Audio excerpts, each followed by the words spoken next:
Hello everyone and welcome to this video on Dawn of War 3, the closed beta.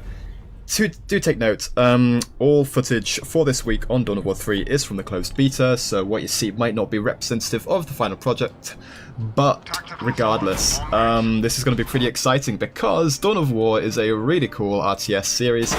If you're not familiar with it, it is Relic Entertainment's very own 40k themed RTS, and the 40k universe is perfectly suited for the RTS genre as the tabletop game, if you're not familiar with that as well. Essentially you build miniatures, you paint them, you make an army with a theme, with some kind of backstory, and then you go to, a friend's house or a hobby store, something like that, and you just fight someone else's army and you make a story around the battle. It's really cool. I would get into it, but it costs the earth to get into. So this, Dawn of War 3, is what looks like the best way to get into it if you don't have the cash to spend on a lot of expensive miniatures from Games Workshop themselves. And yeah, so this is what the series is. It's the 40k tabletop game in an RTS on a computer. Nice and easy, much more economical for your wallet. But yeah, as you can see in this video, we're going to be playing as Space Marines, and this is post-match commentary, so I will have more time to focus on what's actually happening and how to kind of just explain the race's kind of unique features. And that's what I'm going to be doing. I'm going to be uploading a Space Marine game, a Eldar game, and an Orc game, and then some 3v3 stuff maybe later on. Although the open beta is coming up fairly soon, maybe next weekend, not too sure.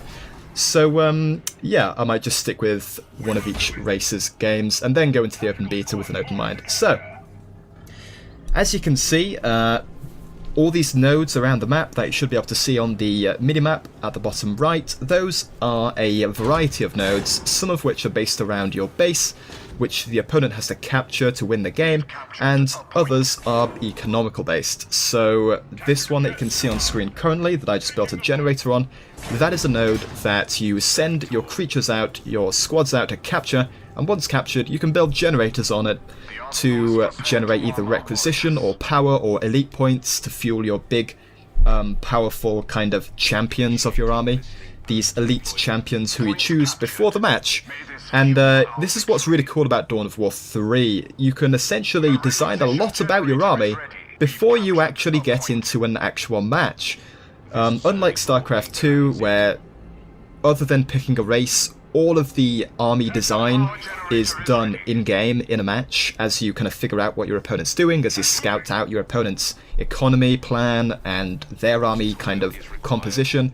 In this game, you can pick your 3 elite champions to coincide with your doctrines, which are kind of army-wide passive buffs to your army that buff specific units, and you can kind of focus your army around a theme.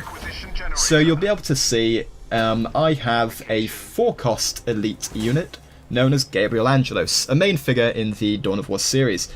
And he is essentially just this melee, fairly early game kind of brawler dude who is an absolute tank, can do a lot of damage, get stuck into the thick of a fight, and come out probably largely unscathed. So he's really powerful in the early mid-game. And below that you can see I've also got a 2-cost elite cost unit. This is the, I think it's some kind of Deathwatch squad. I might be wrong, but basically it's an elite tactical squad who only cost 2 elite points. So as you can see in the bottom left, the purple diamond in the kind of tooltips kind of box at the very bottom, that is indicative of your elite point total. And if you capture points based around elite points, you can generate further elite points, and also capturing objectives gives you elite points. But as you can see, I've already, this early in the match, got 2 elite points. So the Deathwatch squad, or whatever they're called, they are very early game. They're probably the cheapest elite unit I've actually seen. And as you can see, I've just called them in, that green marker. And that's because, you might as well call them in early, kind of try and snowball a lead early in the match. And my final elite unit is the Assault Terminator Squad, who are just a bit of kind of close-range, assaulty beef for the later portions of the mid-game. So, as you can see, I've got a couple of tactical squads and my Deathwatch squad just kind of messing up my opponent's squads. And he actually lets me wipe his 2 units, so he is in a very bad spot. And as you can see, I start to attack a shield generator. So this is the game mode that is the main focus of this multiplayer game, wherein each side has a power core, which is defended by a couple of layers of defense. The first layer of defense that the opponent has to get past is a shield generator, which essentially just blocks damage from the other two layers of defense. So first off, you take out the shield generator, which is what I'm doing on this right-hand side. And after that you go, if you're continuing on the right-hand side as I am, you then take out the enemy turret. Their base turret, which is this massive turret who can do a lot of damage to your early units, but then you take that out, and after that you can attack directly the enemy's power core at the heart of their base. And once you take that out, you win the game. So it's very simple. So that's the game mode, that's how you win, but as you can see I'm getting in a bit of a scuffle, and I've taken a good early lead, and therefore I've decided to build a production building right up aggressively placed in the middle of the map. Now technically speaking, Space Marines don't have to do this, because they have a unique faction ability known as Drop Pods, or Angels from Above, or whatever kind of 40k themed thing you want to call it, where they can drop units really anywhere that they have line of sight or vision on. So this is kind of a bit silly from me, but you know, it works out in the end, as you will see. And so I quickly produce a Devastator squad, who are basically a heavy weapons team, if you're not familiar with 40k fluff. And this bubble shield, these are additional points around the map that you can put a unit in, and after a certain amount of time, you capture that point, and an energy shield is kind of generated around it.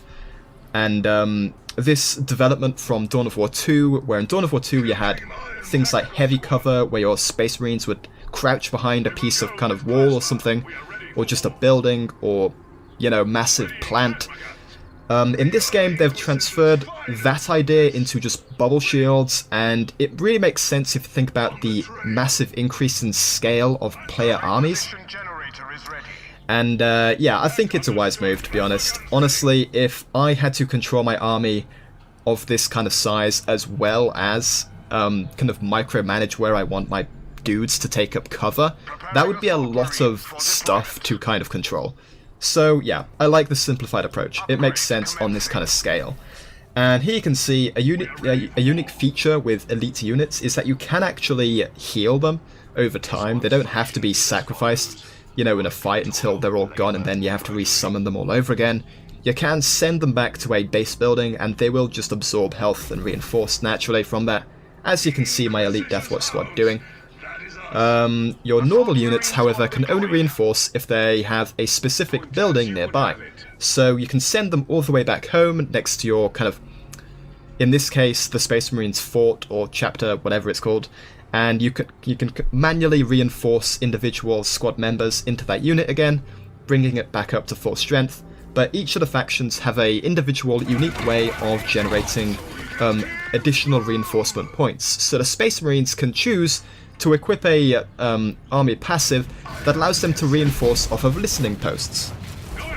Now, listening posts are buildings, essentially defensive turrets that you can order your builder unit to build on a captured resource node. So if you've just captured a really aggressive resource node that is deep in your opponent's territory, a really good idea would be to get your builder to stick a turret on top of that node, and that would just give you a ton of time if your opponent decides to capture it again. And yeah, it's a really good idea. So here you can see, once again, in a bit of a scuffle, I've upgraded my tactical squads with plasma guns, and that makes them extra good against heavy armor units such as Space Marine Tactical dudes, or really just any Space Marine other than a scout. And they tear through scouts because they're light armor anyway quite easily. So here you can see my assault squad is getting right in the thick of it, just tearing apart his dudes. And yeah, as you can see, we've taken really an irreversible lead and my opponent decides to back out. But this was really just a very quick intro into a few Dawn of War 3 closed beta videos that will be released on this channel in the next few days. One for each race, and possibly after that a 3v3 game that I did. Unfortunately, I had a really cool orc game, which got corrupted, the file did, after recording, so that sucks. But yeah, Dawn of War 3, a game I've been looking forward to for a long time. And yeah, as you can see, I'm very excited for it. 40k is a fantastic universe to get into in terms of the fluff, the backstory. It's like this grim, dark universe past the age of technology where everyone believes in science and it's solving all our problems, and instead there are dark gods, and essentially we've gone back in time into this technologically based fantasy era. So cool, and making an RTS out of it just makes sense. So yeah, and yeah, Dawn of War 2 was really fun as well. That was a fantastic game. All of the expansions as well. Retribution probably was my favourite, just because they added more unit variety. But yeah, regardless, do expect more Dawn of War 3 footage coming up soon from the closed beta, and in the next week from the open beta, and then eventually from the full release. I think it releases on the 27th of April, that is what I know. And yeah, as you can see, one cool thing I do like about Dawn of War 3 so far is that post-match you have a ton of really cool statistics that appear on screen from both players. So you'll be able to see just how we both can kind of just compare as to what each other kind of did in terms of accomplishment. So you can see how much each of us spent under the golden... is that a hexagon? I don't know. Under the golden icon, you can see how much requisition was spent. Under the lightning bolt, you can see how much power we spent. Under the purple diamond, you can see how many elite points we spent. And the far left icon, that's how many units we killed on either side. But yeah, Dawn of War 3, more coming up. See you soon.